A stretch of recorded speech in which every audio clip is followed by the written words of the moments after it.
Welcome po sa aking channel, Antagonist.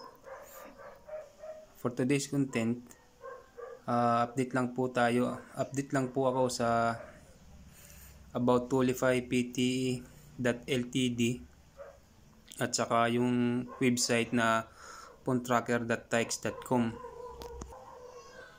Marami na kasing nahulog dito.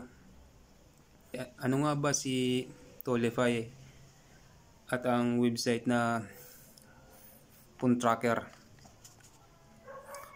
Si Toolify po yung nag-automatic deduction sa GCash natin every week ng mga 100 pesos.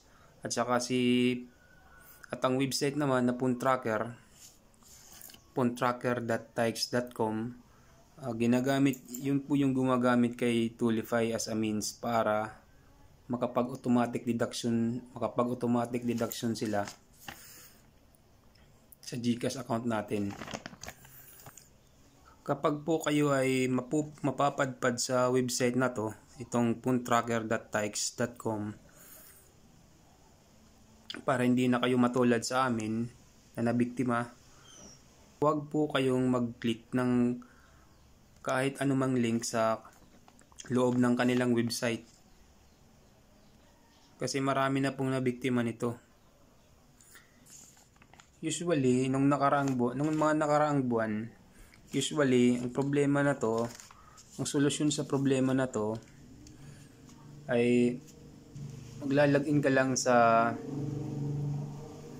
website ng phonetracker.tix.com gamit ang password na binigay nila sa inyo through email. At saka pag makalagin na kayo, i-click nyo lang po yung link na unsubscribe at hindi na sila mag-automatic deduction. Ang rason po kung bakit ako nag-upload ng video na to ay kasi may mga napabasa ako sa comment na yung mga nagdaang araw na kahit na-unsubscribe na nila yung phonetracker.tix, yung website, ay patuloy pa rin ang automatic deduction na Toolify sa kanila. Kaya ang ma-advise ko lang sa inyo, kung punta kayo sa website na yan, ay wag na po kayong mag-click ng kahit anumang link para sigurado na safe kayo. At saka i-close nyo na agad. Hindi pa siguro to napapansin ng ating mga gobyerno kasi busy pa sila siguro, marami silang problema.